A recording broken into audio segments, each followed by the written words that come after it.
Hello, welcome everybody. I'm very excited to have Bernardo Kastrup in the studio today for this interview that I've been longing for quite a while. Bernardo is a man that I have been following and watching. Um, a friend of mine asked me, what was the purpose of you meeting with Bernardo? And I said, I just feel that we're connected somehow. There's a connection that I feel with him, and I just want to have a conversation with him because I really love the way you speak and the way you articulate concepts, and I feel a very big heart inside of you. And so, Bernardo, thank you first of all for accepting this invitation, and welcome to our show. My pleasure, Rishad. Bernardo, to start off with, we know about your background and people have seen you on YouTube and have learned a lot about your past. I know you come from Brazil and you were raised there. I was very touched by your stories about your upbringing through Brazil and the time that you were there. And then, there's such a huge difference between the Brazilian engagement with the world, if you want to call it that, versus the Dutch side where you're currently residing. And I'm in Africa, and I was raised as a Western thinker in Australia and in Europe and all the rest of it. So there is a connection to Africa that I feel in my roots that sort of grounds me in my over excited intellectual mind, if you want to call it an intellectual mind, which is useful, no doubt. How do you see your Brazilian past or your grounding in Brazil?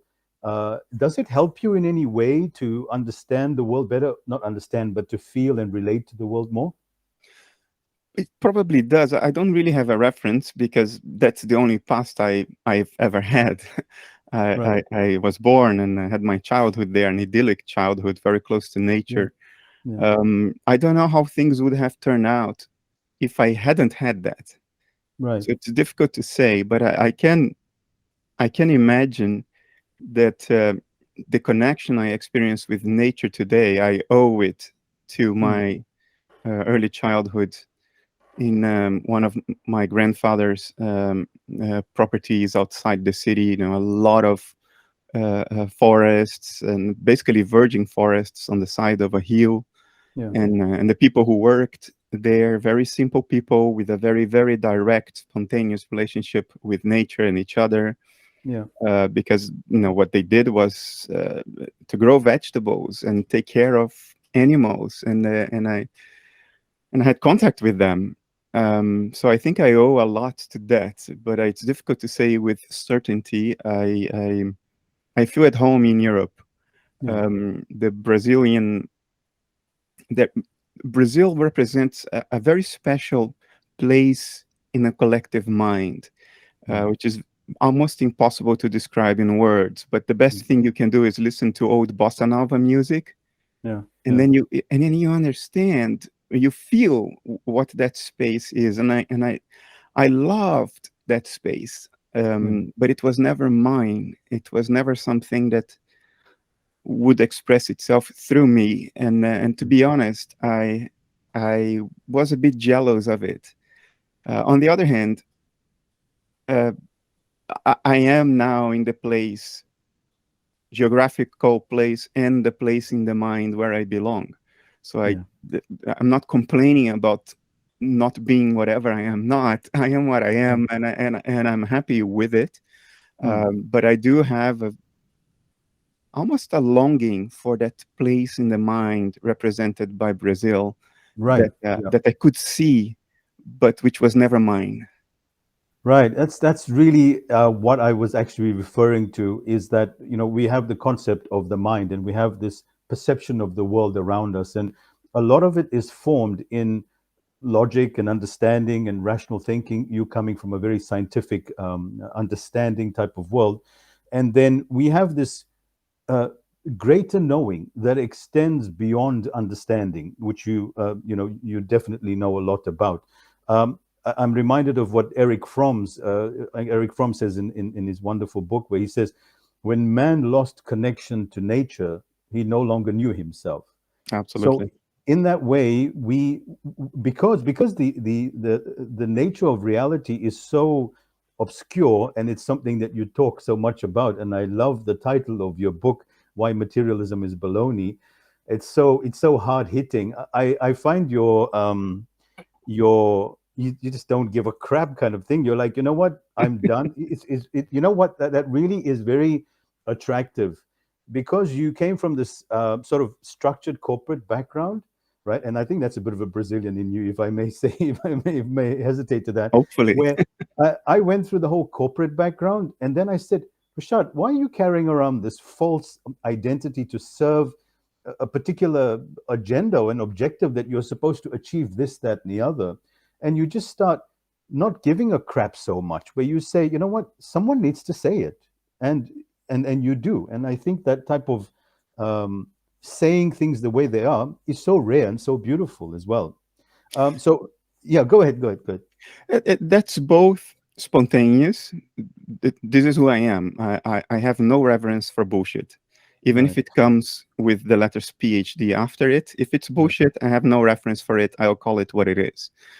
So that's spontaneous. But I like that kind of spontaneity in the sense that it plays with the message I want to get across, which is that we as a society, as a culture, have to be aware that because something is mainstream, it doesn't mean that it's right. Actually, every mainstream view of the past has been consistently wrong. So if anything, the correlation is the opposite.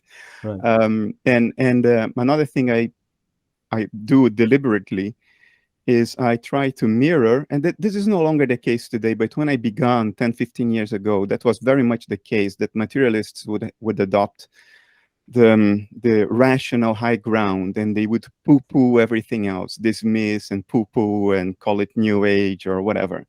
Right. So I decided to mirror that attitude to them. So I would poo-poo them and call them, crackpots and bullshitters.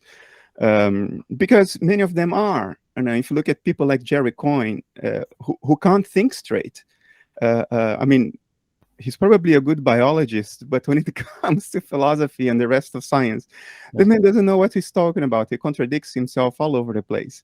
And he has a large platform. A lot of people look up to him. In other words, they look up to nonsense, to bullshit. And I want to mirror that attitude and not accept the rational low ground in what I'm doing. So that's no longer relevant, because now what I'm doing is pretty much the rational and empirical high ground. The world has changed a lot over the past decade and a little more.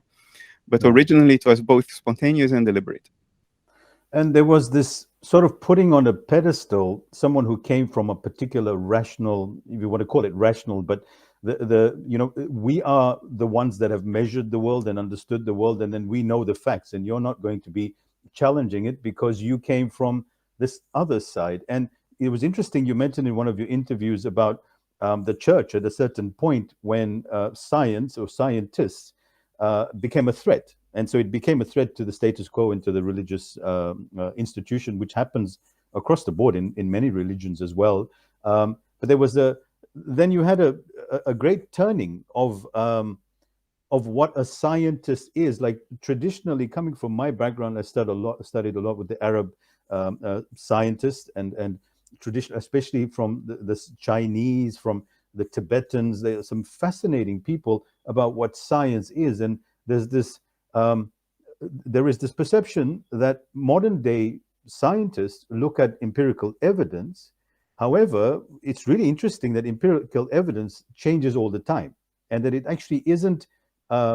It is measured at a particular point in time until it's not in a particular way. Whereas the science of old, and tell me if I'm making sense, or I can explain better what I mean, but I want your input on it. The science of before sort of scientists looked at nature for what it was, and then said, how do we work with what nature is doing to better understand nature rather than taking things out of minuscule context? Does that make sense? Absolutely. If you look at molecular biology today, the way it's done, biology, the study of life, the first thing they do is to kill the thing they are studying, then blend it in a blender, and then study the particular proteins and amino acids, whatever are the building blocks, and think that now we understand life. This is equivalent to trying to study Cologne Cathedral by destroying it and then sorting the bricks into different categories according to size or texture or color or whatever. Yeah. And then pronouncing that once we understand the bricks, we understand Cologne Cathedral. No, we absolutely not. Actually, we didn't even begin to understand Cologne Cathedral. Yeah. And that you see in many sciences today, which reflect a physical reductionist assumption that sort of colors even the way neutral evidence is interpreted. Thomas Kuhn wrote already in 1960s, at the end of the 1960s, in The Structure of Scientific Revolutions, that all data is theory laden insofar as data needs to be interpreted in order to mean anything. And in the interpretation of the empirical data, theory ladenness already happens.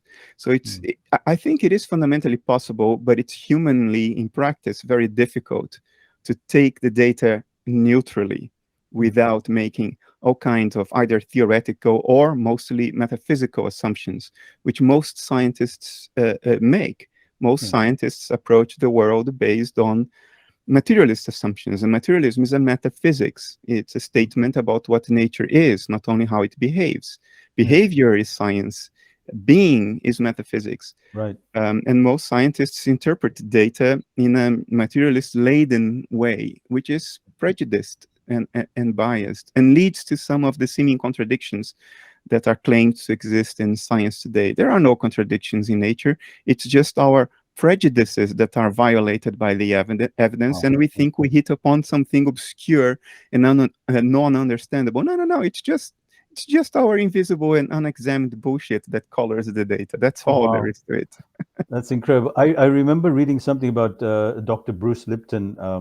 He's a PhD, I believe, in microbiology. Well, he's a microbiologist, and it was really interesting what he said about his journey through cellular biology, and then something he basically decided not to go mainstream and go on his own after his research, taking a cell and realizing that the cell, independently of the environment, like a liver cell, would be determined by the environment of the liver. So when you took the cell out on its own, it wouldn't have intrinsic value, and it would have intrinsic value, but the content of the liver, of the cell, would be shaped by its environment. And so then that's the field of epigenetics, which is this cutting edge type of thing, saying your environment is just as important as affecting the cell. Does this apply to other theories in science as well?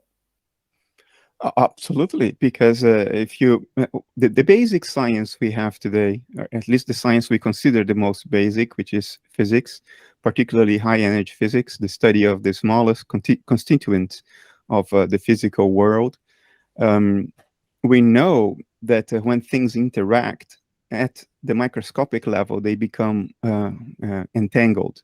Right. And entangled is just a word to say that once they interact, the behavior of one cannot be described independently of the behavior of the other. Right.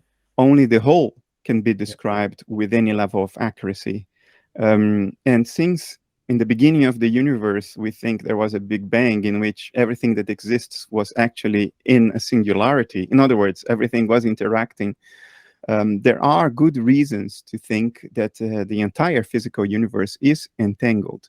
And from that perspective, no part of the universe is a proper part. What we consider to be parts of the universe are just nominal or arbitrary, epistemic carvings out of the whole, and only the whole can be accurately described. And if we think we can, for instance, describe the ballistic trajectory of a projectile independent of everything else, that can only be done within certain limits of accuracy, because in practice, these independent descriptions are always approximations. And if you are happy enough with the range of accuracy of your approximations, then you can, for practical purposes, assume that the universe has proper parts. But when you really want to know what's really going on, as opposed to making an approximation, then there are no proper parts. There is only the universe as a whole. So you wouldn't actually know what is going on in that particular way. It's this interconnectedness, this interweaving of everything. It's interesting that you mentioned about the about particles at the minute level. Today, CERN apparently is doing some type of the hydron colliders at maximum capacity, and they're saying that 5th of July the world could end. So I said, it's ironic. I'm speaking to Bernardo when the world's about to end. I mean, it took me so long to get the interview. The words about what's I didn't know about it. I don't know about that. I don't know what that means. yeah. I So doubt CERN would say something like this, but now apparently there's this rumor going around because apparently CERN is using the hydro collider at maximum capacity. They've been doing all this testing, the and maximum today, energy level, yeah. yeah, at the energy level, but they're saying that it will open a wormhole into other dimensions today, and this whole multiverse theory will become a reality today, or some type of thing like that. It's interesting what you mentioned about trying to identify things in their single form rather than not looking at the collective. There is a Buddhist text that builds on the Indra's net of jewels. I'm not sure if you heard of that or I'm not. familiar with it, yeah. It's a beautiful concept, and I love it. And it's the interpenetration of things. And I think that for me, when I read the text of Hua Hin, I believe it is, on the nature of existence, and then I looked at the sort of this and your work actually, when the way you talk about science and about particles, about matter, about reality, about the non-dual nature of everything connected to it, and you as the mind participating in this reality, I was actually blown away about this interconnectedness of everything, interdependence. So one of D2 Suzuki's works, he says, not one, not two, but they're not the same. So in other words, there is the one, but it's not one, it's two, but two is not one. It's one of these whole logical kind of things. What's your thoughts on Indra's net of jewels? Have you read a bit about it? Yeah, it's a metaphor to express the fact that our universe is one unitary whole, and that it is probably fractal in nature. Right. In other words, because one of the key questions when you say that everything is one and governed by simple rules, one of the key questions that arises, well, how can one, which is a simple thing, it's one entity behaving through simple rules, how can this simple thing give rise to this astonishing, incomprehensible complexity that we see around us, the variety and dynamism of states in the universe, and these complicated causal chains and interrelationships of every kind? How is that possible? Well, we know from complexity theory that it is very possible that unfathomable complexity arises from very, very simple rules. And we know how to do that mathematically. Cellular automata, for instance, which have very simple rules, can give rise to almost, there's one called the game of life that gives rise to complexity and dynamisms that can be comparable to life itself and now its richness. And fractals are another example in which the recursive application of one simple rule, recursive means you apply that rule to something, and then you apply the same rule to the result of that, and then you apply the same rule again to the result of that, and so on and so forth. So it's always simple, but the result of this recursive application of one rule is tremendous complexity. And what gives it away is that parts of the whole look like the entire whole. If you look, for instance, at river deltas, and you look at a corner of a river delta, one particular branch, that branch tends to look like the whole river delta. Certain plants, their leaves are complex, but if you look at the parts of the leaf, the small parts look like the leaf as a whole. And I think that's what the metaphor of Indra's net is trying to tell us, that at the root of it all, there is only one thing going on, and it behaves simply, but it gives rise to tremendous complexity through this fractal recursion, which in the metaphor is captured by the idea that the jewels on the net, they reflect everything that is around them, including the other jewels, which reflect them. So they reflect their own reflection, and those their own reflections, and so on and so forth. I think it's hinting at something that approaching the problem from a completely different way with the Western mentality, we are discovering again. It's hinting at a perennial truth, so to say, which is no surprise. The Indian civilization is the oldest, most, I don't want to sound like I'm discriminating anybody else, but it's probably the most sophisticated philosophy developed by human beings up to this point in history. Yes, and I agree with. I remember you talking about self-similar patterns. The Mandelbrot, when they did that animation on the screen, and I mean, it's quite mesmerizing to see this, and also more proof of the fact of the world being fractal is people in psychedelic experiences that end up taking plant-based medicines. They do see these self-recursive type of patterns occurring as well. Regarding the Indian philosophy, I want to touch on that a bit later about Nagarjuna and about rational mind or logic in that particular way, because you spoke about Aristotle as well. I want to come back to that. But just on this particular topic with self-similar patterns, you were talking in one of your interviews about cause and effect, which is the Newtonian type of model. And then you mentioned something where you said, I see the world as self-similar. So you were referring to that even in events, in relation to events. Was that true? Could you expand on that? Yeah, well, there is an open question in philosophy about what causality actually is. It's not a settled question at all. If you are a pragmatist, causality is just a regularity of behavior. If you do A, then B follows. Like if you have a ball in your hands and you open your hands, the ball falls. Right. And why does that happen? Well, we just know that it happens, and we model this behavior through convenient fictions, like the invisible force of gravity, which was the convenient fiction until the 19th century. Now we have another convenient fiction. It's caused by the twist of space-time around the Earth because of the Earth's mass.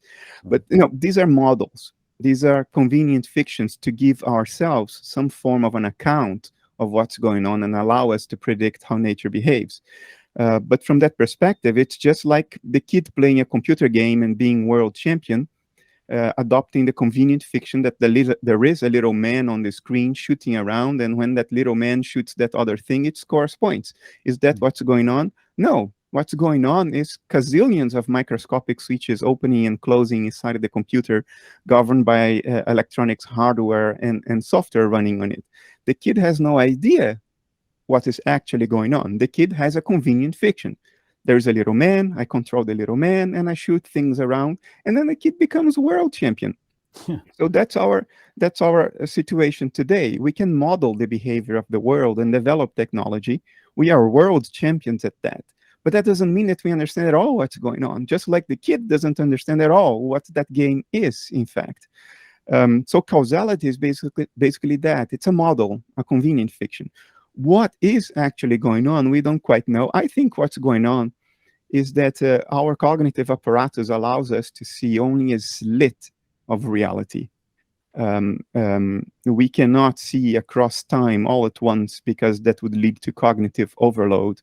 So our cognitive apparatus has given us a slit with which we can scan reality. And that slit is what we call the present moment. Here is the past, there is the future, and we scan that thing. And that thing exists outside time. And if it's outside time, it's not causal, because causality depends on time. The cause precedes the effect in time.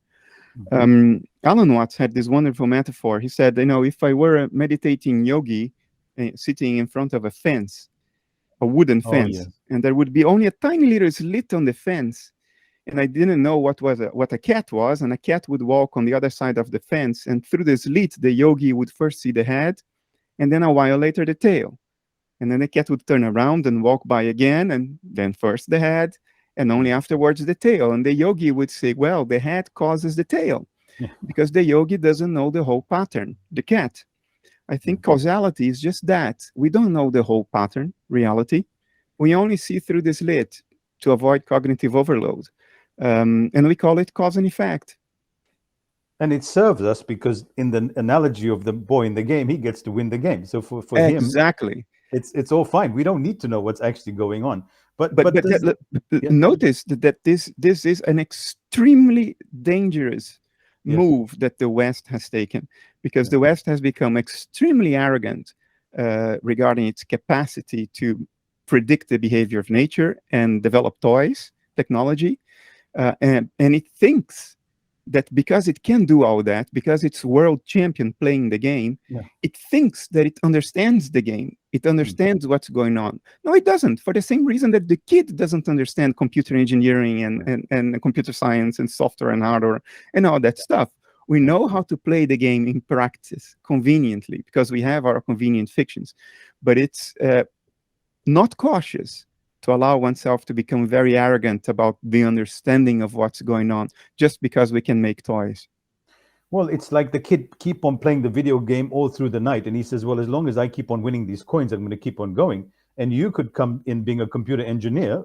In other words, this person from another point of view saying, "Look, if you're going to keep on doing this, it's going to have a side effect, not just on the electricity consumption or on the IC usage. This whole thing's going to blow up." But then they're saying, "We don't really care as long as we're getting these free coins and dominating the world with this current ideology." Another analogy would be to say the kid keeps playing and winning, keeps playing, and if somebody else would come and say, "Look, this is not good for your soul, Right. for your mind, because you're Yes. displaying addictive behavior, and that will kill you. That will destroy your life. It will destroy your sense of meaning." But the kid is winning, so the kid keeps playing. And I think that's the West's situation right now. We do not realize how much harm we are doing to ourselves by focusing on that one little game. Hmm. In what particular context in the current scientific dialogue do you feel that is most destructive? Is it in ecology? Is it in the environment? Is it in, for instance, war as well? I mean, right now with all the craziness going on into the world today, where do you find the most destructive, uh, you know, outcomes of this type of engagement? Almost arrogant, if I dare say so. Health sciences, Right. medicine, psychology. Doctors have become car mechanics. They regard the body as a mechanism, parts to be swapped out, leaks to be stopped, or you need some additives here and there to make the engine run smoothly. And psychologists have become epiphenomenalists. It's very difficult. I mean, human beings are meaning-seeking creatures.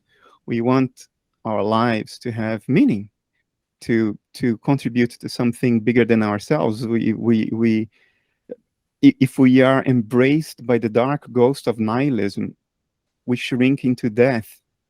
If nihilism being the idea that there is no purpose, there is no meaning, it's all for nothing. You live for a few years, then you die, and whatever happened, it's for nothing. That destroys human beings because it is unnatural. Nature is doing something through us that nihilism contradicts and tries to stop.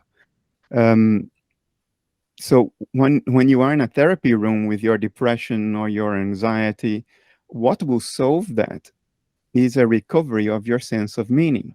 But you can only recover that from an ontological perspective if you understand that life actually has a meaning. But psychologists cannot bring anyone there because psychologists, they're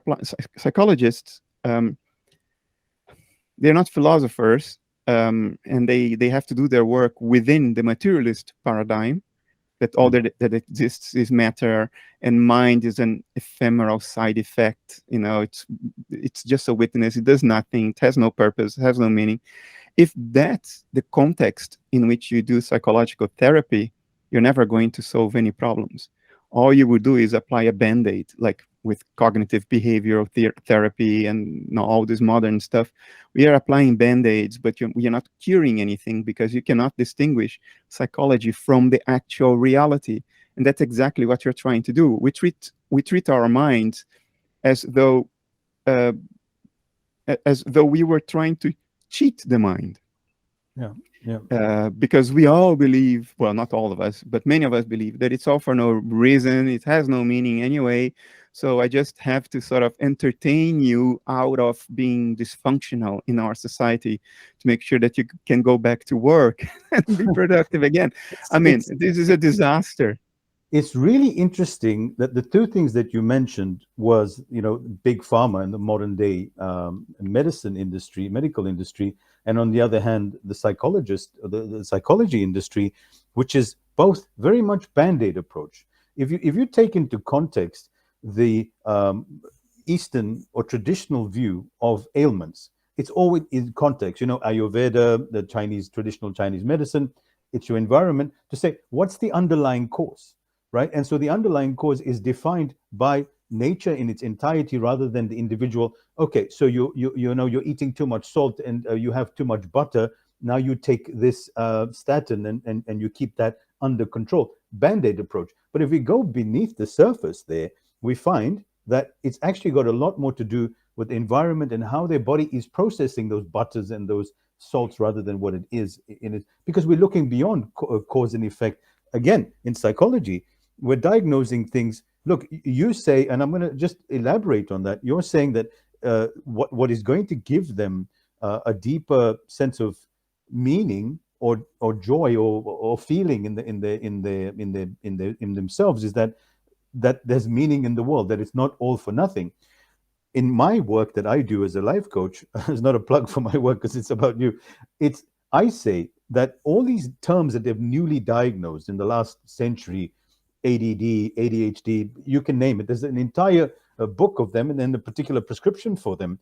I believe that the soul, this thing that we can't identify, this feeling inside of us, this longing for meaning, as you talk about, this yearning for beyond what we can fathom and see. It's this ultimate uh, realization because the mind knows, the brain knows that what's going on here is not what's actually going on behind the surface. For instance, today, a friend of mine, and I was quite sad because he just had a stroke in his late 40s, and we're the same age, by the way. So I heard your age in one of the interviews. So had a stroke, and so he was extremely healthy. He is extremely healthy. He's still alive. No bad habits of any sort, if you want to call them bad habits. And boom, he ends up, collapsing, and now he's in ICU. And there's no sort of cause for that particular. And the worst part is because we're in South Africa, they wouldn't treat him unless we had 500,000 rand. So because he didn't have medical aid. So now we're facing, because that's what I don't know, hypocritic oath. It seems more like a hypocritical oath in many senses when it comes to medicine. So they won't do anything. So right now he's on life support. They won't touch anything to do with him. And people say, well, he must have been stressed, or maybe he was eating too many raisins or some kind of stuff like that, to put cause and effect and say it's because of his lifestyle or something that the medical fraternity has diagnosed, ADHD. Oh, you have ADHD. Like a client says to me, I was diagnosed with ADHD.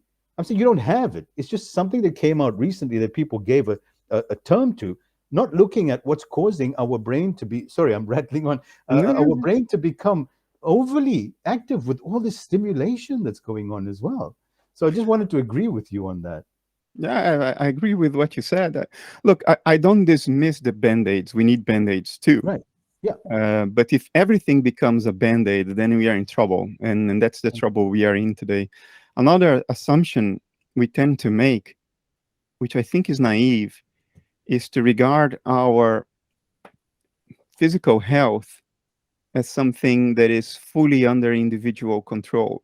Right. We are part of nature, and there are impersonal waves going right under the surface that may impact us and may have nothing to do with our ego or with our individual identity. We don't know with clarity what nature is trying to do through us. So, for instance, to think that every diagnosis is a bad thing is precipitated. Maybe nature is trying to do something through that. And to consider it, that means I had the wrong lifestyle or I did something wrong, and to think that that's always the reason why something is happening to you may blind you to what nature is actually trying to do through you. It Yes. closes your eyes. It limits your perception. You lose your sense of smell, that ability to sniff around. Oh, I have a sense of what might be going on here. And it may have nothing to do with your lifestyle, or it may have a lot to do with your lifestyle. Another thing is, we think that anything that kills us is by definition bad. Well, at a broad scale of what nature is doing, it may not. It may not be, because we are just segments of nature. You were talking about the liver cell that stops being a liver when you put it in a petri dish. Yeah. Well, we are never in a petri dish. Yeah. We are always inside the system. And sometimes something that happens to us may not be us. And something that is bad to us as individuals may not be bad for nature. Right. And we take ourselves way too seriously. I totally have to agree with that. And taking that to the psychological aspect as well, sometimes feeling anxious, sad, depressed, afraid, it's not a bad thing. So Not I at use all. this. Yeah. I use this with my clients, and I say to them, if you're feeling like this and your life is happening in your favor, then why is this happening for you? And their brains go into an entire spasm, because this is not, you're here to get rid of this. And I'm saying, no, this is a benefit. And you see it from all great philosophers, thinkers, and everything. It's only when their life seemed like it was going to hell where they said, you know what, I'm done with this whole joke. I need to look at meaning beyond all of this, because I thought it was about my perfect family and my perfect, dream job and all the rest of it. And when I say to them, if life loves you, then it makes you bang your head against the wall, as it happened to me. And I was like, no, this is just, there's more to life. There's more to meaning. There's more to purpose. But I want to ask you more about this thing that you said. I want to hear it firsthand from you, that that nature is doing things through you, that nature has a plan through you. Now, I want to just add on what I feel, and then get your sort of addition onto it. I agree with that statement that life is happening through you. But I'm also of the opinion, coming from taking from one of the great Sufi poets, Jalaluddin Rumi, and he says, live your life as if though it's been rigged in your favor. Now, you could say, well, I don't like that, but I feel that it's a choice to say, well, you know what, it's all up to nature, and whatever it does, I'm willing to go with it. But I'm saying that even my death may be for me, even my sickness may be for me. It gives me a sense of purpose, that I am part of nature, but nature does take care of me. How does that add up in your Let's look at a metaphor. I have an apple tree in my garden, which was blooming in May, full of flowers, beautiful, healthy, vibrant, vital flowers. After pollination season was over, the flowers shrink and die. Now, if you look at it from the point of view of the flower, you would say, well, what have I done wrong? Did I eat badly? Am I having the wrong patterns of thinking? Why is God doing this to me? I'm shrinking and dying. What's wrong? Damn. That's what we do. The flower has to shrink and die if the tree is to produce fruit. And the flower has served its purpose well, and then it has to vacate the space for something else to happen. That's beautiful, Bernardo. I just have to say, I love that. It's so true. I mean, this is a sort of an overarching thing that happens to us all, because eventually we all shrink and die. But even other things, that depression may be a life changer. It may reorient your life in a direction of meaning, purpose, richness that you cannot even conceive of before that depression.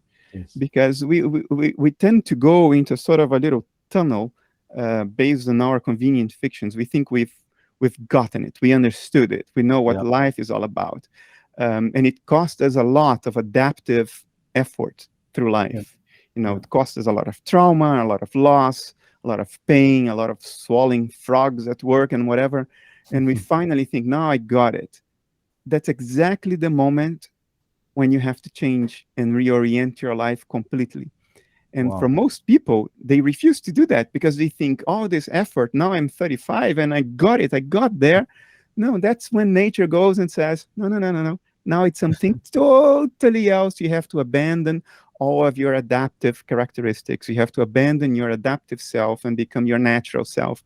And we refuse to do that. And so what happens? You get that devastating depression or Yeah. that devastating anxiety that Yeah. lasts 5, 10 years, makes you lose everything and forces you to regard life with completely different eyes or die, Right. because nature is Evolve ruthless. or die. Yeah. Yeah, nature is very ruthless. If you Yeah. go against it, it will overwhelm you. It will overwhelm you. It's like you are on a rowboat in the middle of an Atlantic storm, and you Mm. keep trying to row against the current. You're gonna die if you do that. And because nature is impersonal, it's Yeah. not worried about your ego's petty desires and fears. And it's Mm. an overwhelming thing. And I think the greatest mistake of the West, it's a mistake the Arab world never made, and that the absence of that mistake was cemented by the prophet, which is the following: we think our lives are about us. This is absurd, Yeah. and yet it is the basic assumption of most Western self-help. Yeah. How do you get to where you want? And the tragedy of that is that it imbues us, the ego, with a responsibility the ego cannot possibly take. Yeah. Yeah. It cannot possibly take on the responsibility for making itself content in the overwhelming context of the rest of nature. It is absolutely impossible. The ego doesn't even exist. How Yeah. will it have agency to face reality? The Oh, how whole will it? of reality? It can't do that. So what happens is then the ego fails, and then it gets depressed. And that depression is precisely nature's feedback. It's nature saying, you took the wrong path down this road. Yeah. Backtrack and try something else. But Yeah. most of us, just when we get to that point, we don't have the energy to backtrack. And in Islam, there is a sort of a repeated cure for this, which is 5 times a day, you prostrate yourself to something that is beyond you. Yeah. 5 times a day, you remind yourself that your life is not about you. I find that extraordinary. I find that just moving beyond belief. Ooh, I get Uh-huh. Kippenvel. How do I say it in English? Goosebumps. Goosebumps. Goosebumps. It's Goosebumps. it's it's it's really amazing because what you're doing is also putting your head down and your heart up. You're raising it the other way around. So you're saying, look, this head is never going to figure out my purpose. And a lot of my clients, they say, I'm always struggling to find my purpose, because you're not going to, right? And it was really interesting that the Prophet Muhammad said that the most useful among the best amongst you are those that are useful, the most useful. The best amongst you are those that are most useful to society, the communities, to everything else out there. And it's interesting that he also said that I've come here to teach you good manners, which is really interesting, is that it's about your relationship manners, meaning the Arabic word is adab, which means your etiquette and your behavior towards everything and everyone, animals, plants, all the rest of it in that particular context. And I think the Sufis, especially Ibn Arabi, who I mentioned briefly in our introduction, has taken the metaphysical domain and linked it up in the most magnificent formula and way. And his writings from the age of 18 till the time he died, I believe in his 60s, did not change. He was almost like guided with this knowledge of they call it the unseen, but a tremendous depth to what he was saying. And so, he once made a statement, said that the universe was created on the letter Alif. Alif means one, right? That the whole universe was created on the letter Alif. And so modern day people are saying, well, that's rubbish. How can you create a letter on the Alif? But you're not understanding the context of what this man is envisioning and talking about, that and his work on time and the time dimensions and space, which then led to medicine and scientific upgrades and all the rest of it. Yeah, I think there's a lot of truth in that. Your life is not your life as such. So when you make it about you, you suffer. And I'm only summarizing what you say. You suffer this great burden of, oh my God, how will I know? And it's people in their 50s, 40s, and 50s that come and see me and say, I don't know what the purpose of my life is. What's the meaning of my life? And I always quote them. I think it was Eckhart Tolle who said, uh, "Life itself has no meaning. It's an opportunity to give it meaning." Right. So in that particular context, you can say my meaning, right? Because it is what you decided to be, right? Would you agree with that? That life is what you decided to be rather than what it is, because it could be absolute nihilistic and there's no purpose and there's no meaning, or there could be this other thing, which is life is magnificent and it's got all these mysteries and wonders, and I know little about it. Would you agree with that? No, no, Okay, I I don't saw agree a with that. I think hesitation. that's a surrender to metaphysical materialism, Okay. according to which life has no intrinsic meaning because the world is Yes. material and material stuff is mechanical. It's not cognitive stuff, so it has no intrinsic meaning. So it's a blank canvas. And if you want to have meaning in your life, then your only chance is to make that up and project that Okay. onto Yeah, the world. I see. Yeah, I So I totally think agree. it's an existentialist sort of trying to find an artificial way out because one feels handshackled by metaphysical materialism. I think life has an intrinsic meaning. Yeah, I think nature is trying to do something through you that you cannot give words to. Because most people, I think when we say, well, you got to find the meaning of your life, most people will take that to mean I have to invent the meaning of my life. I have to sit for a week in right. meditation and write down on a page what the meaning of my life is. I think that's completely wrong. I think that's the way to not find the meaning of your life, because you're covering it up with your own ego stuff, with your own thoughts, your own egoic cognitive production, and Just what to nature. add on to that, sorry, just to add on to what you're saying is that the other way to not do it is to go listen to what other people are doing and saying, well, let me write my goals to become, I need to have $10 million. I need to become a world famous, this and that. Don't buy into what other people are saying, but sorry to cut you off, but I just wanted to add. Yeah, I think, look, for me at least, and I'll speak about myself because that's the only thing I have authority on. I don't want to sort of start giving people, the rules or the laws. For me, the meaning of my life, it's more like a very subtle current on the river. I can sense where it's pulling me, and I go along with it, and it changes directions. It's not like a stable thing that it's given to you when you were born and then you just follow that straight line until you die. That's not how it feels to me, and it's not something you can think.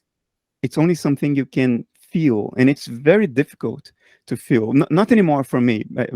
I've suffered enough that now it's pretty clear where the impersonal is trying to make me go. But it's something you feel, and it may not make sense to you as a human being having human thoughts. Right. So it requires a kind of trust that I think in Christianity is called faith. Well, Right. maybe even Islam as well. in Islam, faith as well. Well, they're sister religions. Yeah. Yeah. And faith is that attunement and openness, a form of trust that is in fact openness to allowing yourself to be taken in the directions along which the impersonal flows through you. Yeah. And those directions often have nothing to do with your egoic needs. How do you have the energy to talk so much, like for so long all day? It's the impersonal flowing through me. I don't have a choice. I have to do it. Yeah, it's quite exceptional. There's a lot of trust in you. There's a lot of trust. Now, it was interesting what Carl Jung said, and they asked him, "Do you believe in God?" And he said, "I don't have a need for belief." Right? So this, I call it trust, because I'm saying, okay, well, I go here and I go there and I do this and I do that, and my mind at some point is going, "Why are you doing that? Why are you doing this?" And you just go with it. Now, if it's not trust, then what is it? Faith. Faith. But faith in what?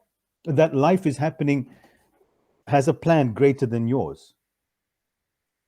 Or not Yes, greater than because yours, but yeah, sorry, explain that. what's the alternative? I am a primate recently evolved on a little rock hurtling around space in a typical galaxy.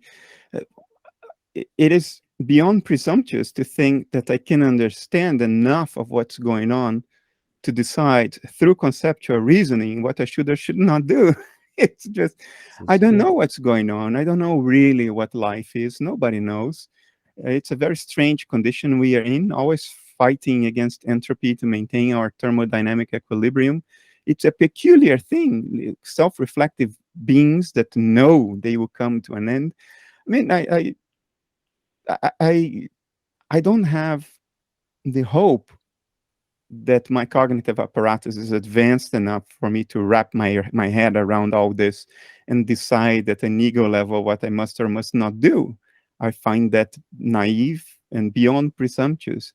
So what happened to me, and at the cost of a lot of depression, a lot of anxiety over more than 10 years, is that nature taught me to just trust, to have faith, listen to the impersonal trying to flow through me, because when I don't, I suffer.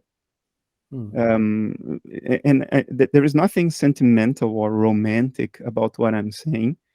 On the contrary, it can be pretty devastating if I don't listen to the impersonal in me. And the understanding that my life is not about me, um, and that's going the other way around, is not dark as most people, I think, would Right. interpret it first time they hear it.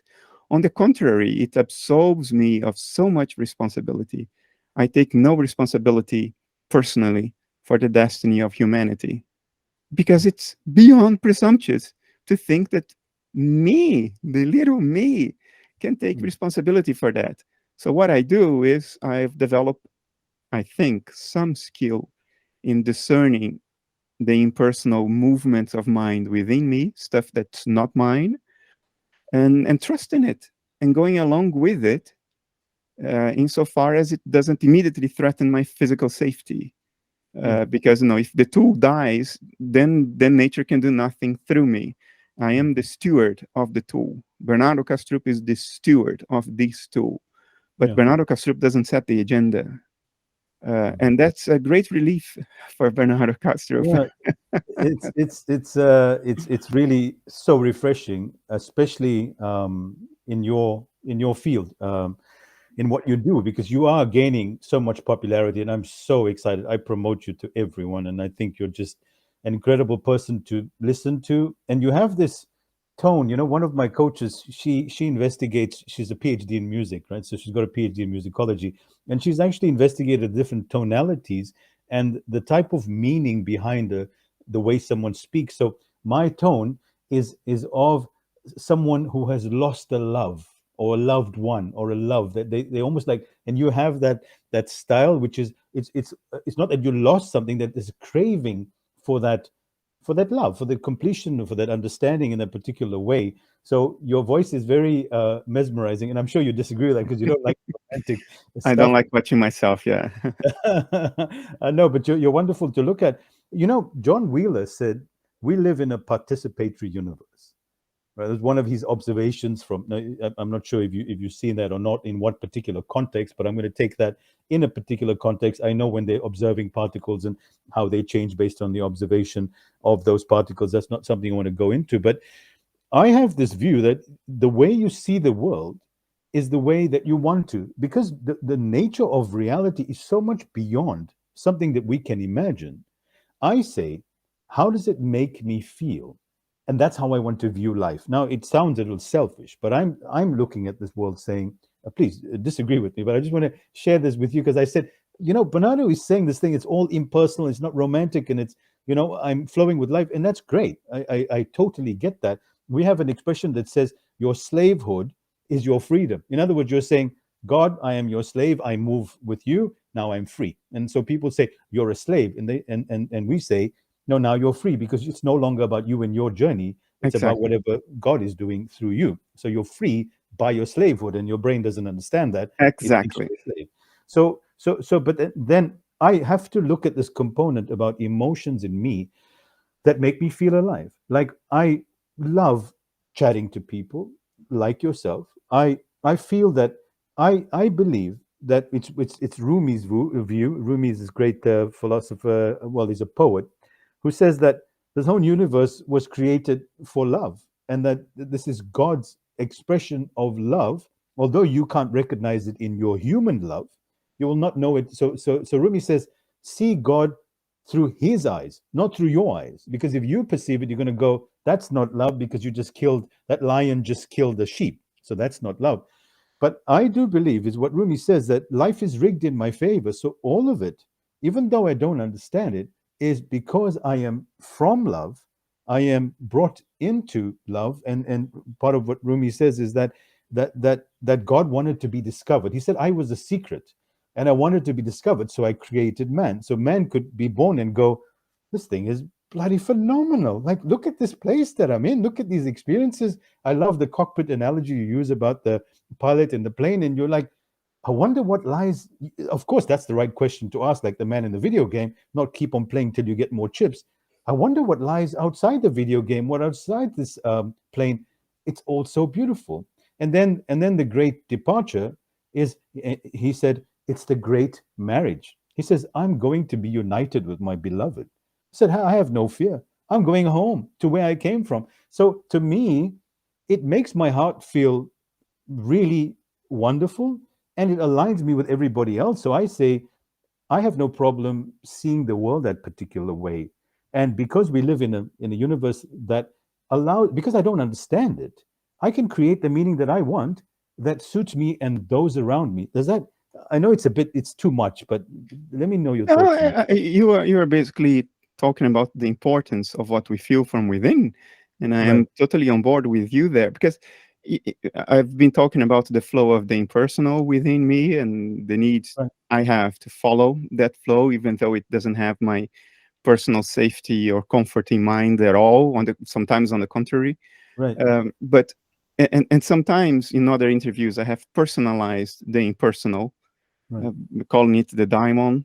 Yes, Um, and then some people think that when I say I do the daimon's bidding, people think that the daimon is whispering words in my mind, right, or the daimon is something I can see, like you see a dream character. No, no, no, no, no. That's not it. That's where the metaphor goes too far. You know the daimon exists because you feel its feelings. The only way to communicate with the daimon is to feel its feelings, which most people would think are their own feelings, because whatever rises endogenously in their minds has to be theirs, right? right, right, But right, the ego is just one mental complex in our minds, and it takes possession of everything else as if it was the ego's, but it's not.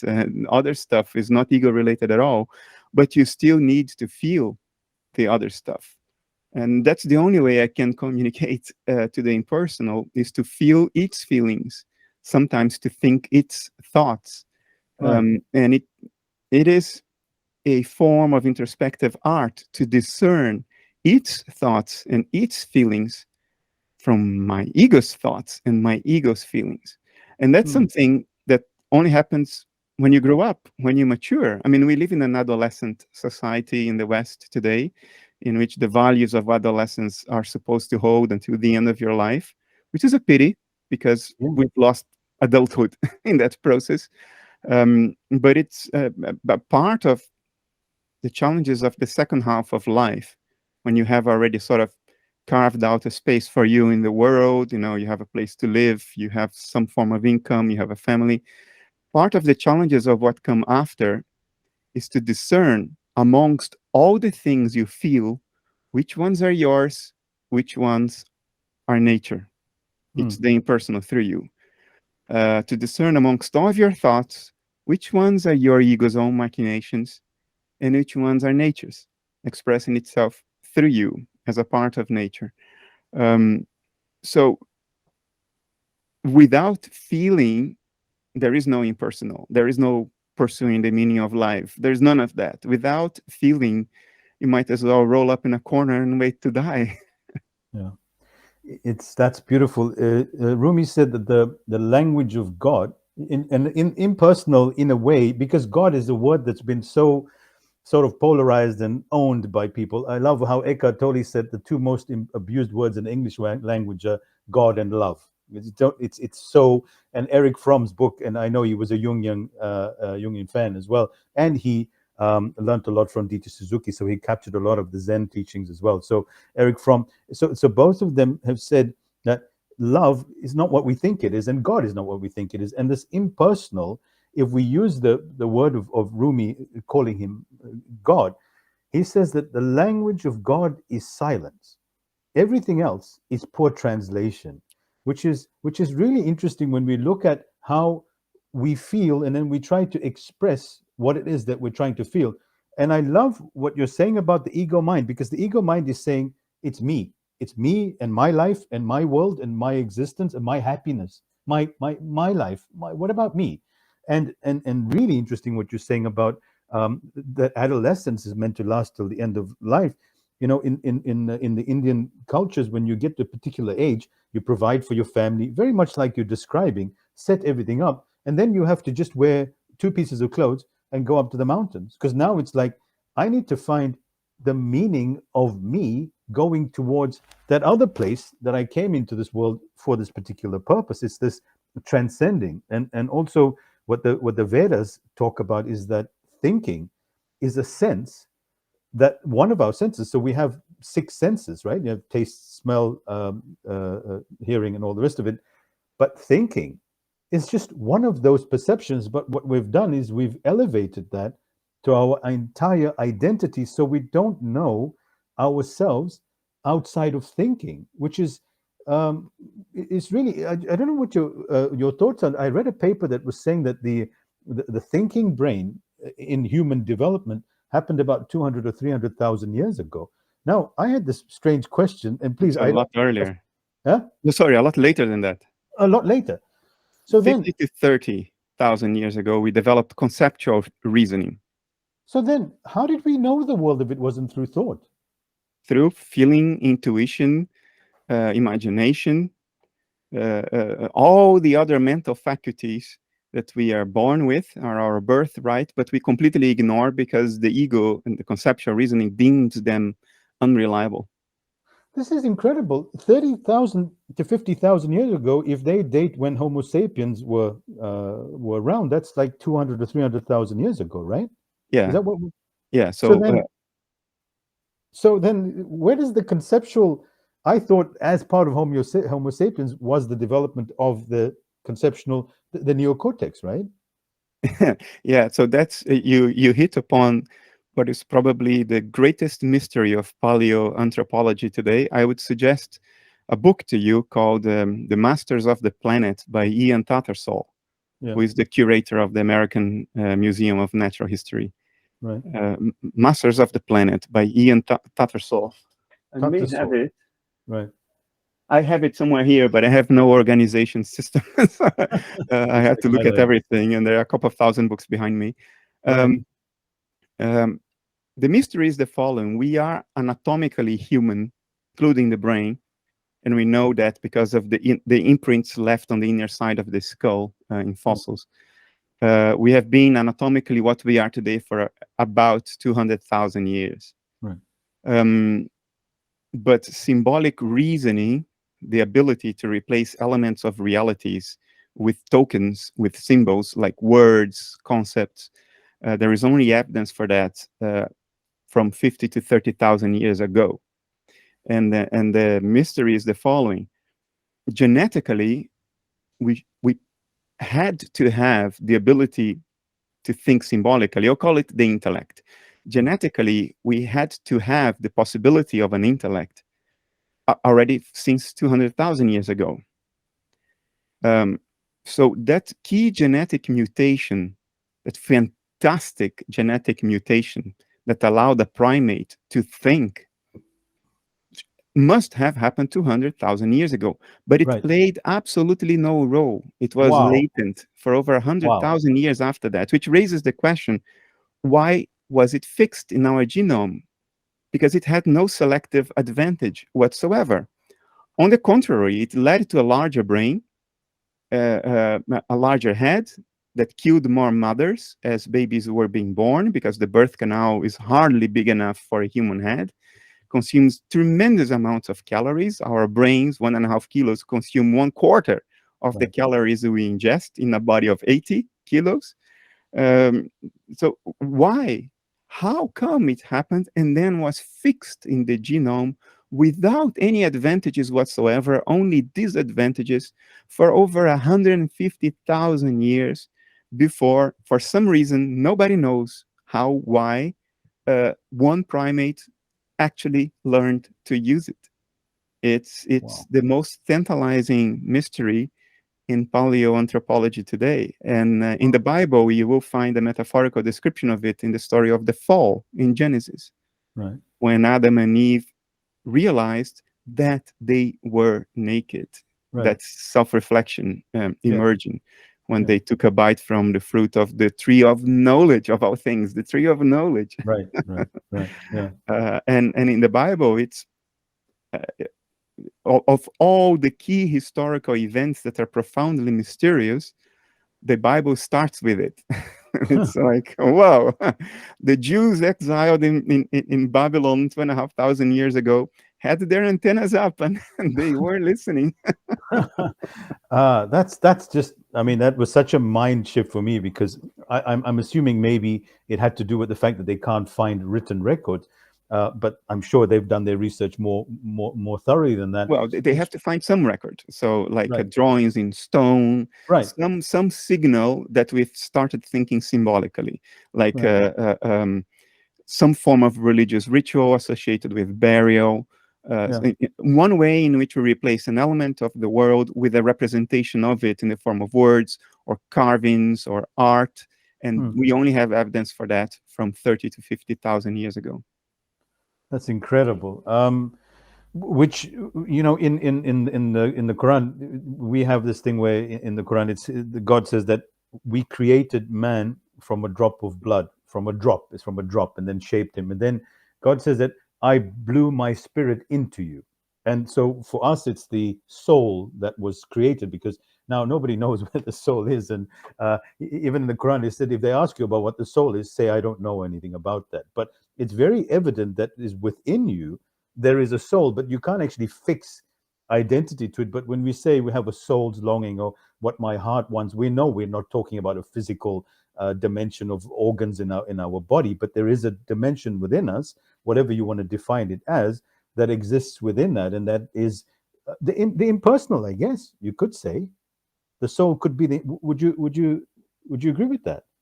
Yeah, the soul is because we talk about soul as having souls. Right. So when we say we have a soul, we are separating it from the ego. Otherwise, we would say we are a soul. So Yes. yeah, the soul is perhaps a metaphor for the impersonal flowing through us, because we have it. We are not it. So we keep on asking the question, what is actually going on outside of the cockpit? And then the answer is, well, our senses can't perceive that. So should we be looking for something that we can't perceive? Sure, sure. But this looking for it is not trying to perceive it, because Okay. we can't. It's you can't look behind the cockpit, because looking entails the dashboard in the cockpit. Right. Right. But there Yeah. are other forms of interacting with nature, Ah, and you were highlighting the importance of feeling. Well, there you go. Feeling, intuition. These are forms of relating to our environment that are not mediated through the dashboard we call perception. yeah. When you feel or you intuit, you're not using your eyes, your ears, your nose, your tongue, your skin. No, there is a sort of a knowledge by direct acquaintance. You come to know the world around you without the mediation of that dashboard of perception, uh, by being directly acquainted with it, as opposed to Mm. looking at it. In other words, you know the world by being it. Uh-huh. Schopenhauer put it in these Yeah. words: the only way to know the will without perception is by being the will. Nisargadatta Maharaj said, to see God is to see the world. Yeah. There is no seeing God without the world. Yeah. To see God without the world is to be God. Yeah. Yeah. Yeah. That's in I Am Yeah. That, Yeah. Yeah. which would sound like a riddle to most people. But if Yeah. you understand more or less what might be going on, it's like obvious. Of course, it's Yeah. obvious what he Yeah. meant. It's unambiguous. It's interesting because that's where poetry transcends that, because you're reading words that sound like the Zen masters who write in these koans, right? Which make no sense whatsoever. But you sit and before you approach a koan, there's a whole entire ceremony because it's going to be revealed to you, right? So they asked the one of the first things is they asked Zhao Zhou, does a dog have Buddha nature? And the answer is no.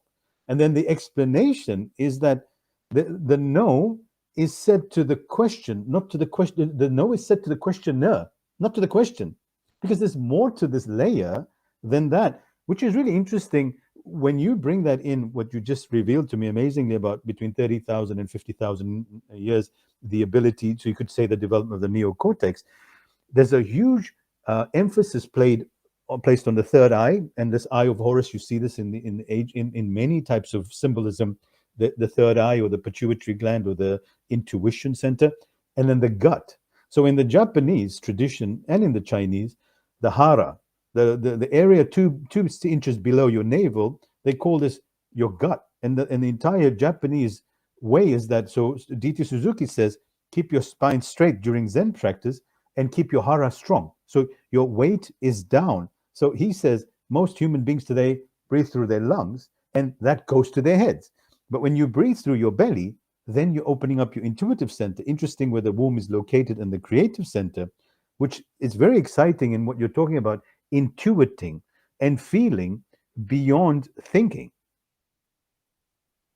Yeah, Which is, and I think the key limitation we have in Western culture today, and I mean, you're in South Africa, right? yes. So it's largely a Western country. So Yeah, it is is. Yeah. Latin English America. speaking. Yeah. Yeah.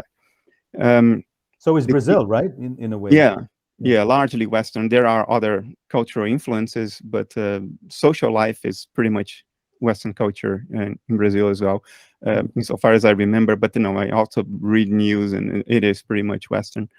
In Western culture, I think the greatest challenge or the greatest limitation we impose on intuition is that thought that only the intellect is reliable and everything else is suspicious. Right. Right. And when we do that, we disregard intuition, and a muscle that you don't use will atrophy. Yes. And if you never take intuition seriously, you never pay attention.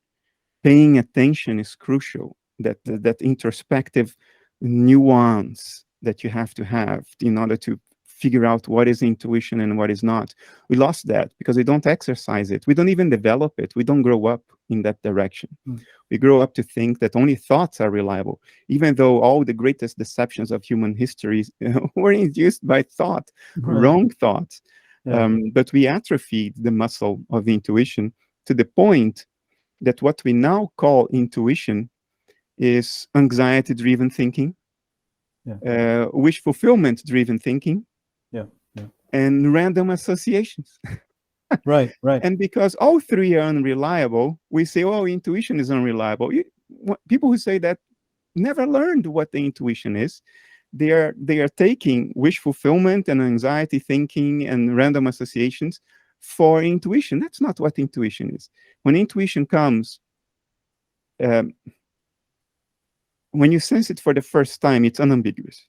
Yes. If you know what I mean. If you haven't felt it yet, and then you go like, is this intuition or not? But when it comes, it's like, oh, okay, now I know that it is really intuition, because it's something you can't explain, you can't justify, you can't couch in a narrative, but it's unambiguous. But people don't see that because the muscle is atrophied, because the intellect tells them, don't take it seriously, it's rubbish. So even if they feel that and it comes with power, the next thought is, nonsense. Well, and the Western dominated thinking doesn't help in any way, but they're saying, look, if you can't quantify and measure it, then it doesn't exist, and discard it. But it's interesting because our whole conversation today, why I so much wanted to meet with you, like I told my friend, I said, I just have such a fond fondness towards Bernardo, and I want to see if my intuition was right, that he is an incredibly wonderful human being. And I have to say that you far exceeded that from the depths of your, you do come across very intellectual and very knowledgeable about facts and figures, but there is this great ability to take things in the brain and bringing them down into your heart and into your belly, if you want to say that.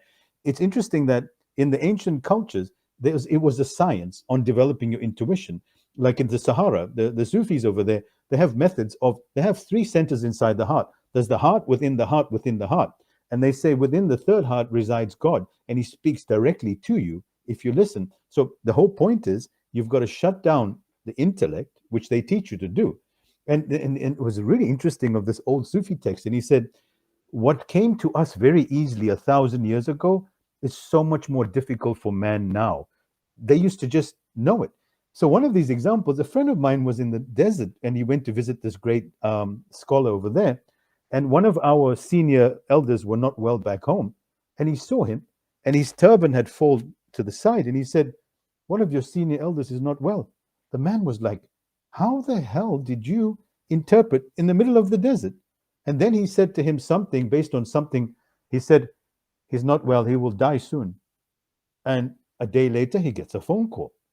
The man died. Really interesting is Rupert Sheldrake. I really like some of his stuff on intuition and on telepathy. He's doing something interesting and similar to what you're doing. You're bringing that whole Western rational. Oh, you want to talk rational? You want to talk logic? I'm going to give it to you in your own language, and I'm going to prove to you why you're wrong. And he's doing that, bringing scientific reasoning, which was incredible. These 10 sort of suppositions or you know what I'm talking dogmas. about? Yeah, the 10 dogmas of science. Yeah, right. The 10 dogmas of science, because right. Yeah, here it is. That's the European edition, the Science Delusion. In the US, I think it's called the 10 Dogmas of Science. I find his stuff fascinating, and he worked with the man who used to take the psychedelics, who came up with such. What was his name? McKenna. Yeah, McKenna. Listening to McKenna is just he's a little cuckoo, but I mean he has a lot of wisdom, and I love the way he mocks the modern day man. He said now is a good time for intelligence because there's so little of it on the planet. But that's because we don't understand intelligence has nothing to do with your ability to deliberate between left brain and right brain. And that's what causes the anxiety and the panic and all the rest of it. If you go into your intuition and your feelings, you become a lot more balanced, a lot more at ease. Yeah. Rupert is a wonderful person. I think he is the embodiment of the true scientist. Right. In the sense of being open, not making arbitrary metaphysical assumptions, even playing with metaphysical assumptions, but with the spirit of openness and skepticism. Even the metaphysical assumptions he plays with, you clearly see that he's testing things. He's not committing to anything explicitly or implicitly. And I think he's one of the 21st century's true embodiments of the true scientific attitude. He gets a lot of crap from idiots like Jerry Coyne and others. And I think he suffers from this because he's a gentle person. He's a true gentleman, an English gentleman. So he doesn't have it in him. That's something I do have, which is a combative attitude. He does engage in vigorous debate on argument, but we live in a culture where that's not enough. Unfortunately, we live in a semi-barbaric culture in which the loudest you shout, the more egregious nonsense you pronounce, the more attention you get. And Rupert is a gentleman. He's not going to shout. And sometimes I think, in a way, one way to interpret what nature might be doing is that you have the true wise man, of which Rupert is one, and then you have some little warriors to complement the true wise man. And I think the impersonal one day was pondering this and thinking, we need somebody with a bull attitude, somebody with a thick skin, developed over decades in the corporate world, Yeah. and who will not take any crap, who will not shrink, who will just go for the jugular. Yeah. And they saw me walking by and thought, oh, the boy would do. And here I am. No, I think you're a lot more. I think there was a whole shaping of what you were. It's interesting that you studied AI and looking back at it, the fallacy of it, having consciousness within itself. Interesting. We mentioned Rupert Sheldrake, and the other great man that is out a warrior of all sorts, I would say, for the greater good is Rupert Spira, who I watched that interview with you, and he's another English gentleman, and he has a very beautiful way. And looking at the two of you talk about things, it's really beautiful. The nature of reality and the non-dual understanding, and somehow the non-dual understanding has become very much of a sort of a sectarian thing. Was with the school of Advaita and all the rest of it, which is wonderful from the great ancient Indians, but Rupert brings it very much into the very basic, simplistic, easy to reach. It's right there. It's not, you don't have to go off and, eat this, that, and do all the rest of it. You can bring it into your life. And I love what he said is that ultimately what we search for is love. And so for me, does he say that? Because you didn't totally, yeah. So that what we want is to feel loved, and we want to feel, and that is, I mean, what Eric Fromm talks about is that feeling connected is feeling loved, and feeling disconnected is feeling not loved. So in other words, when we are disconnected from everyone and everything in our society, we feel unloved. And the opposite is true. Now, if you go according to expectations of society and what they require, that's not what we're talking about. Is what Rupert Spira as well is talking about, is that recognizing the sameness in all of us, rather than what makes us different or in any other ways. That what is common to all of us. That's crucial for our humanity, but it comes with a devastating price. We tend to associate the word spirituality with something that is beyond reality and something that feels good. Right. I think neither is necessarily true. Yes. I think truly understood, this is the spiritual world right here. It's not another world. It's this world as it actually is. Yeah. On the other side of the dashboard. That's the other world. That's where you're going to go when you die. In other words, you're going to go nowhere. Where are you going to go? There's nowhere else to go. You are the subject. And this whole thing is happening in mind. So you're right here in this world. That's where you were before you were born. That's where you're going to be after you died, because that's it. It's the only place. It's the one subjectivity. And regarding the association between spirituality and feeling good, it's half the story. Yes, there is the love, there is the unity, but there is a lot of other stuff. When the heart opens truly, what's happening in Ukraine courses through you every day. And that's a tap that you go and close in a hurry when it's open, if you know what I mean. Yeah. But it's a tap that you have to every now and then open, because otherwise you lose your humanity. Otherwise you get into geopolitical abstraction and you become evil, like Putin, Hitler, who in the sanctity of their own minds, they are pretty sure they are doing the right thing. They are working for the greater good, for the historical good. And that's what happens when you close the tap of empathy, when you put geopolitical abstraction above the concrete, palpable suffering of millions. Of a single person or millions, it's the same thing. Yeah. The prophet already said that. You kill one person, it's like killing all humanity. Yeah. The prophet had his eye on the ball, and not many people in history had that.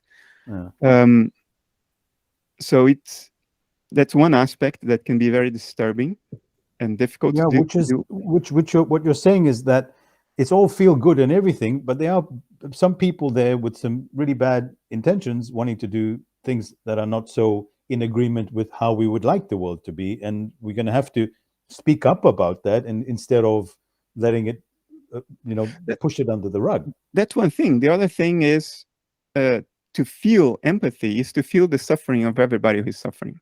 Yeah. And that's tough. That's Yeah. tough. That's that tap in the heart that you go and close in a hurry the moment you begin to become completely dysfunctional. I was dysfunctional for the first 3 weeks of the war until I relearned how to be a jerk and close that tap. And then every now and then I open it because I don't want to lose my humanity. Yes. But it's a difficult one to it takes a particular kind of determination to open that tap willingly and let it course through your body.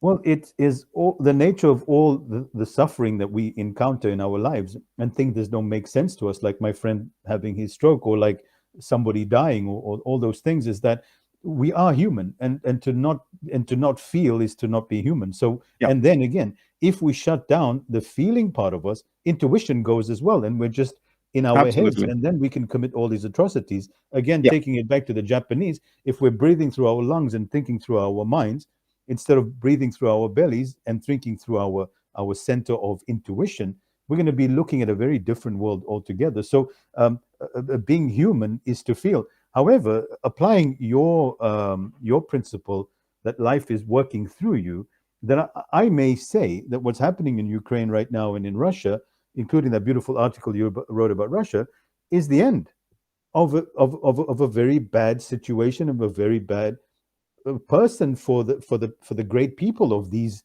I mean, the Ukrainian people and the Russian people are incredibly beautiful human beings, as we all are around this world. And if life is happening through us, including through Putin, then he may be bringing upon his own demise without realizing it. For example, the boy in the video game. Yes.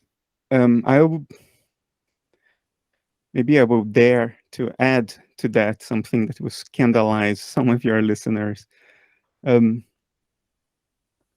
I never said this. I don't know why the thought now came to me with the feeling, with the sense that I should say it. I always have stopped short of saying this because I know how wrong it can be interpreted.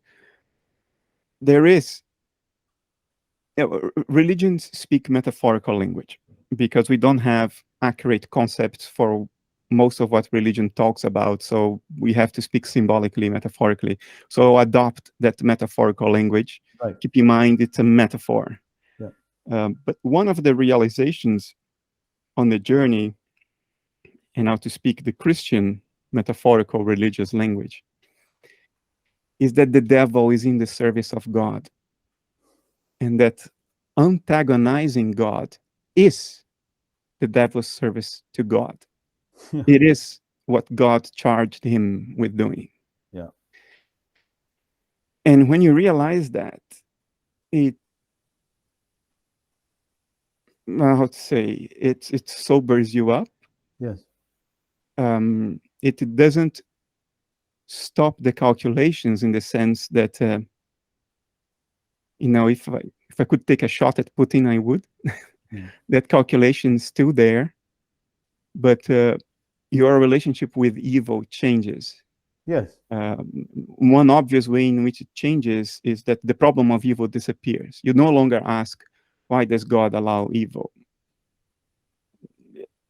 It will sound totally immoral, what people will make of what I'm saying now. But no, there I is a think sense there's a in lot which of wisdom in what you're saying. I want to bring in the Chinese and the Japanese thinking around this as well. The mutual arising, the yin and the yang, in what we see and what we don't see. So on the one side, we see what we perceive as evil, but on the other side, it is the Tao, as the Taoists talk about. The Tao is under all control. So it does not in any way negate your human needs and desires for what you perceive directly. So in other words, if your neighbor is being brutally assaulted, you go over and kick the shit out of the guy that's been doing it. It doesn't in any way negate that, but when you're looking at it in the whole scheme of life, you realize that this woman would finally leave this horrible barbarian and go somewhere else because of his wrong action. But it doesn't in any way stop you from committing what you need to do in that particular event. But from a broader perspective, God created evil, or we call him shaitan, which is interesting that the word Satan in Arabic, we use the word iblis, which means the despairer. So Iblis is the one that comes in with despair. Oh, it's all over. He's going to take over. That's going to happen. And so Rumi says, our path is the one of hope, not despair. So come in with hope. So for me, and again, like I said, it's how I want to approach it. I want to see these people, being part of the process of the removal. And as we see in my perception of people becoming more aware, more conscious, people like you, people like Rupert, Eckhart Tolle, all these type of people that are bringing an awareness to the suffering caused by the mind, and the destruction caused by the strong domination of our egos. There is this rising of consciousness. There's this rising of souls. And it's amazing when Eckhart went to Russia, saying how hungry these people were for these years of being dominated by these, very, very strong dictators. These people were yearning for the sacred, for the deeper meaning of life. And so all of this may turn out in a very different form, and the West is going to change. And so I see a great, and I don't know what it is, but I see a great turning of events in preparation for a rising up of consciousness and for awareness, in whatever way you call it, the impersonal clearing the grounds for the joint arising you refer to. It's an account of what things are. It doesn't entail service, or it doesn't talk about the whys. It only says, well, this is how things are. Right.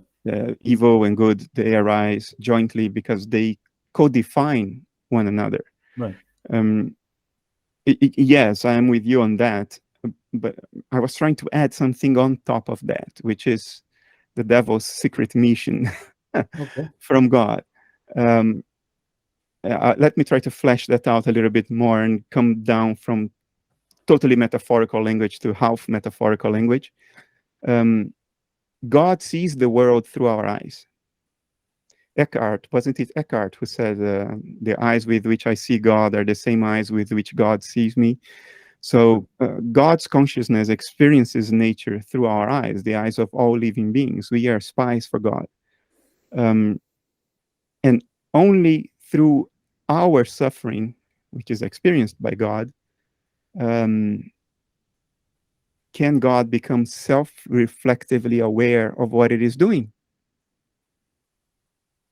And Satan, or Lucifer in Christian terminology, Lucifer literally means the carrier of light. Okay. He was the first fallen angel, the favorite of God, the first one to fall. Adam and Eve fell after Lucifer. And Adam and Eve's fall, you can make a compelling argument that it's the beginning of self-reflection, of our ability to not only experience, but to know that we are experiencing. Our ability to think about our own thoughts, our own emotions. That's self-reflection, metacognition.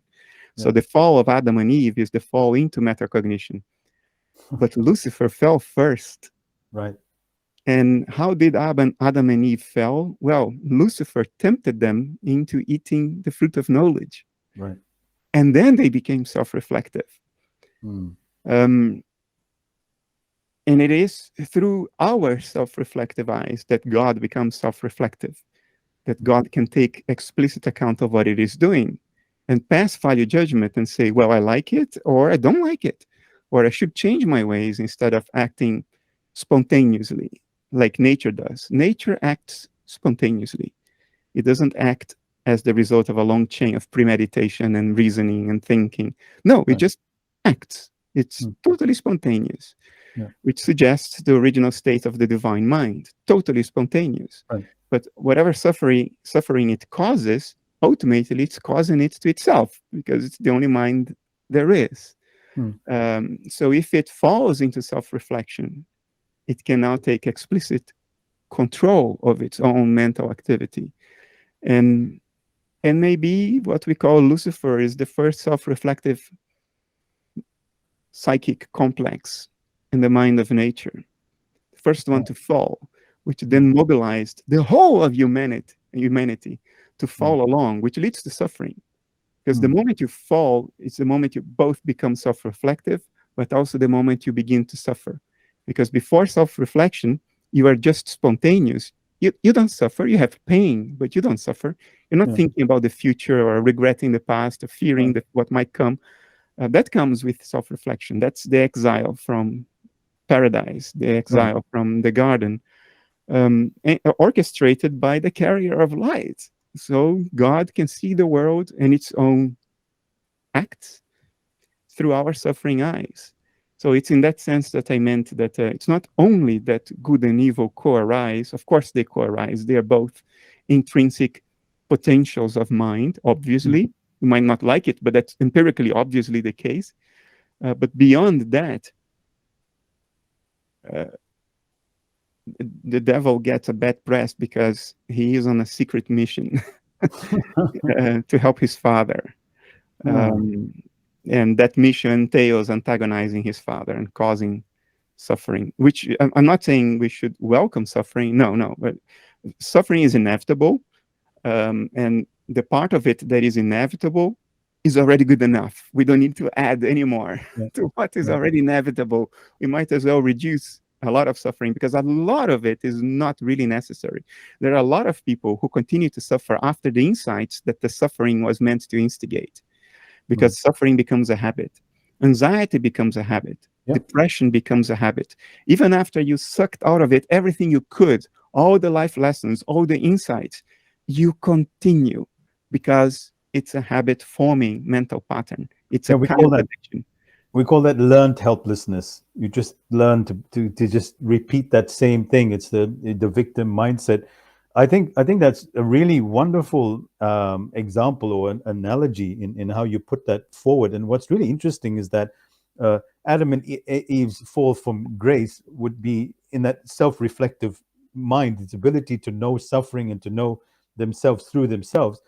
At the same time, it is also our greatest ability to disconnect from that. And we've been given the tools and techniques to be able to, as well, to transcend beyond that. So you take this thinking mind that, if used wrongly, will lead to your greatest downfall, or raise it up to the level of angels. And that's what it says, that, in the Quran, is that the angels, that you can rise above angels. In other words, with the spirit inside of you, using your mind and say, how can I bring all of this beauty and love to this world? Or figure, I think what's more important is that, figure out what the universe is doing through me, through my intuition, and let that flow through me. And I think what you're doing takes a lot of courage, because the easy way is to be trapped in your mind going, yeah, I know I should be doing that, but I can't be doing this. And that was your 30s, as you explained, where it's almost like courage is forced upon you. Listen, if you don't change, you're going to suffer. So what are you going to do? And then, you finally let go, and you let life take you where you want to go. And that ease of flow is very refreshing and very healing. What most of us do is suffer because we impose onto life our expectations. So, um, Exactly. Bernardo, I know you have another call. I could keep on talking to you. You're just an incredibly deep and wonderful human being, and I would like to continue. I never even got onto the logic and all the rest of it, but there was just so much in today. I really want to tell you, there's my best interview I've done, and I really want to No, thank thank you, you for sir. your time. It was incredible, and I'd love to chat to you again when time allows. Sure. It's been a pleasure. Wonderful, Bernardo. Well, take care and enjoy the rest of your week, and we'll chat soon. Yeah. Thank you, Rishad. Take Don't care. work so hard, please. No, no, just another interview and I'm through today. Okay, wonderful. All right. Take care, sir. Take care, my friend. Okay, goodbye. Bye. Bye.